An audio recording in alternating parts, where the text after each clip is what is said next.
ng tornilyo. Kung mapapansin nyo, tignan nyo, iikot siya. Umiikot yung pinakabit at the same time, gumaganon-ganon siya. Tapos yung B liquids. Sa C, ayan, pagka sa electrical, yung mga nagbabagang, mga nagliliyab na electrical kasi hindi siya conductive, hindi tutuloy yung kuryente once na in-sprayan mo siya. Okay, eto, meron tayong shopping dumating. Fire extinguisher to. At check natin kung legit siya, kung talagang 5 kilos yung laki at type yung category nito ay ABC. Yan. Check natin, buksan natin yan. Okay. So ito na, open natin. Ganap na ako ng cutter blade.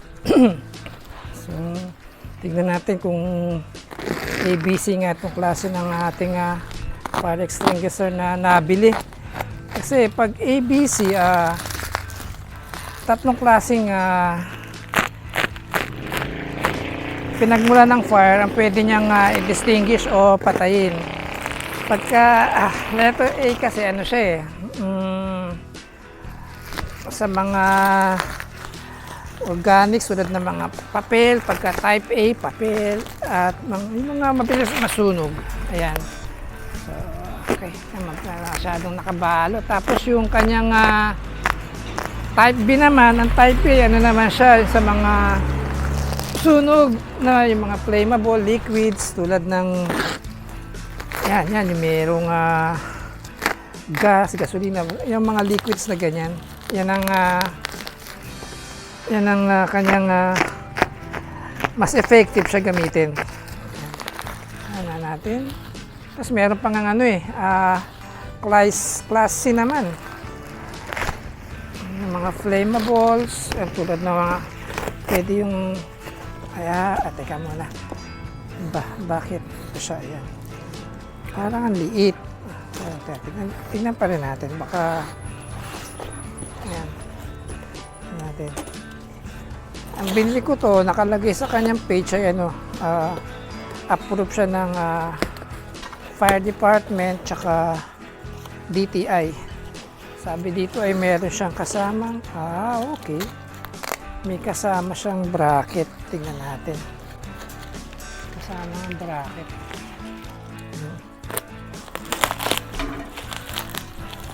Lalo na ngayon, fire prevention month, para mga March, yan. Ito. Yan. Daming tape.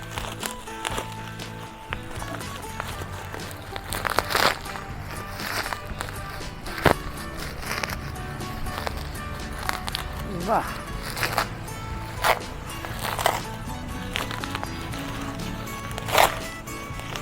Ayos, pwede.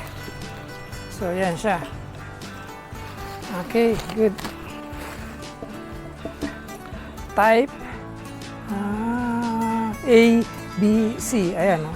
Pag type A, pwede siya, mas effective siya sa mga wood, paper, mga basura.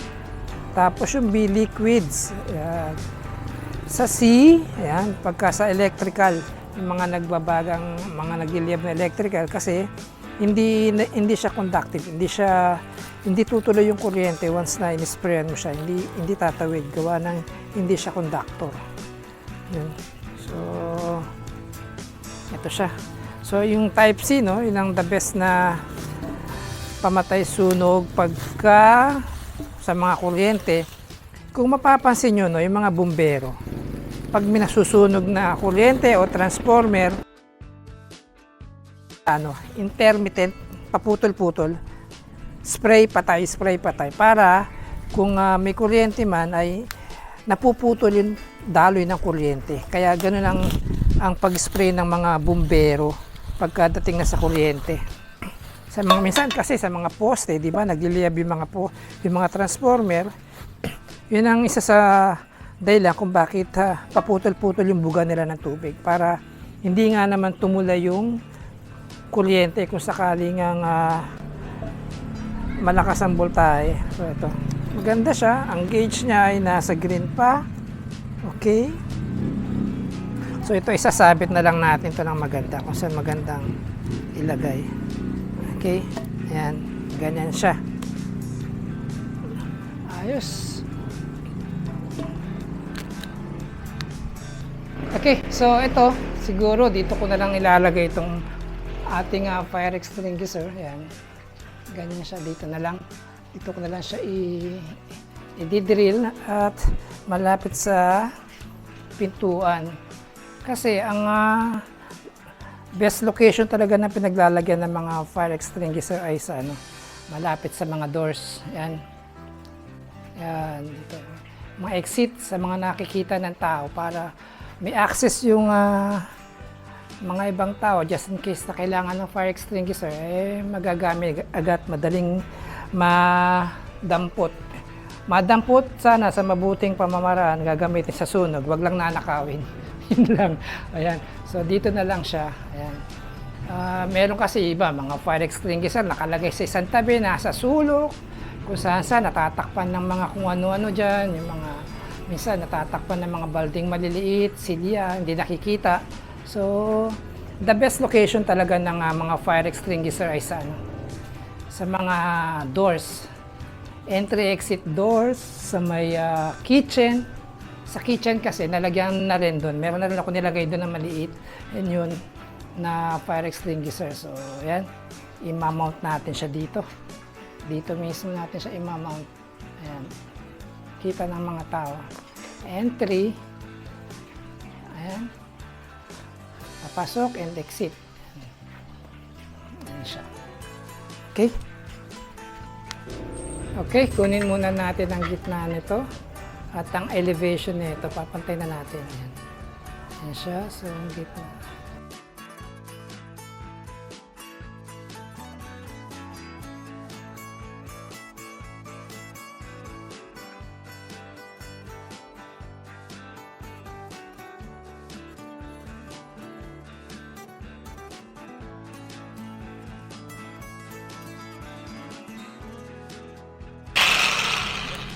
Ayun, ito nga palang itong chipping gun na to, pwede siyang pang chipping lang. Pag marami dito medyo may nalilito no? Okay. Itong, pagka meron dong hammer lang siya, ibig sabihin, gaganon lang siya.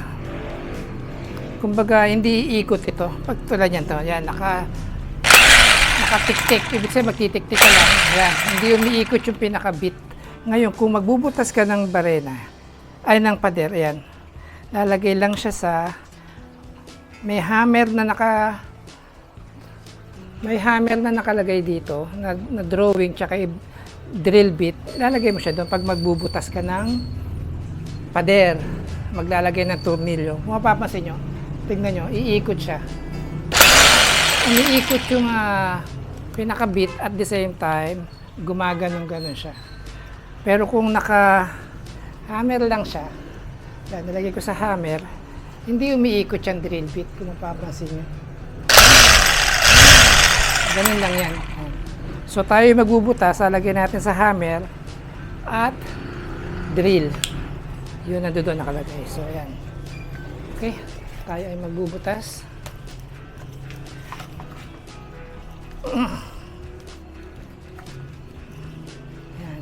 So yan, na-center punch ko na siya. So siguro din lang diretso.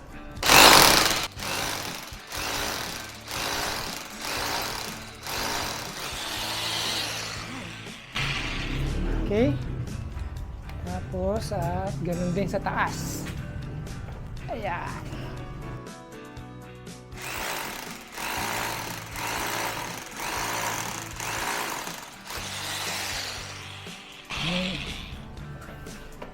At ito yung aking gagawing tox.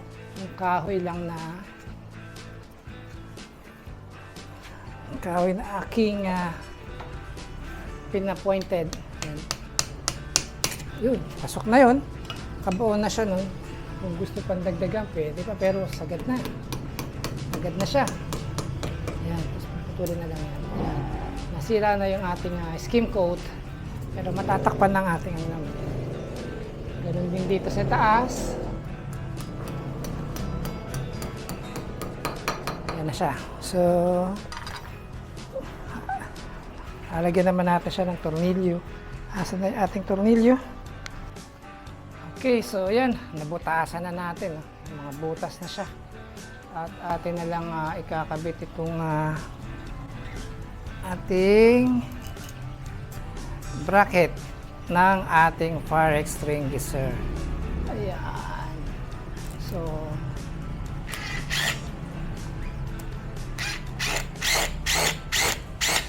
tapos, palitan natin ng talim at mapurol na yung talim na mahaba. So, ayan siya.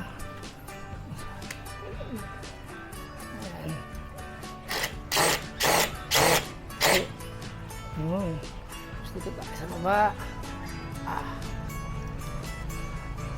Ayan.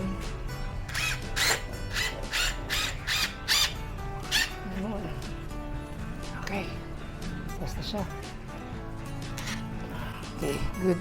So, lagyan natin ang ating fire extinguisher. So, ayan siya. Okay, good. Fix na siya. Ayan. So, ayan na yung ating finished product na fire extinguisher installation.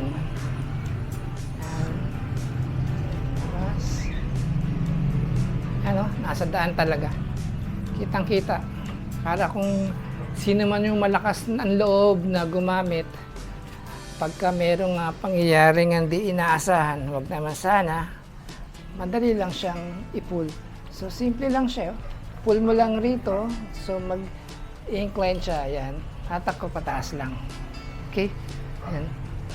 So, ito nga palang mga fire extinguisher na to ay meron lang siyang plastic lock. Ayan. Pinupul lang itong pin na to. Ayan. Minsan kasi pag itong pin na to ay pinors mo at hinatak, automatic na mapapatid na itong itong pinakalock niya, plastic yan. Ayan siya. May ibang ganun, ewan ko lang ito kung kaya yung sa safety pin niya, pagka hinatak bigla, pwedeng maputol. Ayan.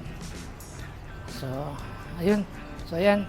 So, meron tayong ABC fire extinguisher. Ayan. So, ang nakalagay sa kanya, date refilled is January 2025. Ayan. So, expiration niya is 3 years. January 2028. Ayan. New item. Ayan siya. Ito yung list kung pagka mga nasa mga building, merong mga ini-inspect yan every month. Minsan kasi hindi maiwasan. Tinitignan itong gauge. Itong gauge. Minsan napupunta sa kailangan ng i-recharge. Bumababa siya. Nawawala na sa color green. Yan. Kaya every month, chine-check ng yan, fire marshal. Kung sino man yung fire marshal sa building, yan, chine-check na lang yan. Nakapirma. Ayan siya. Okay. So, yan. Kapit na natin.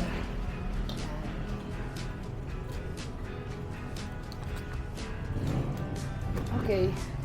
Good. So, yan siya. At nakabit na natin.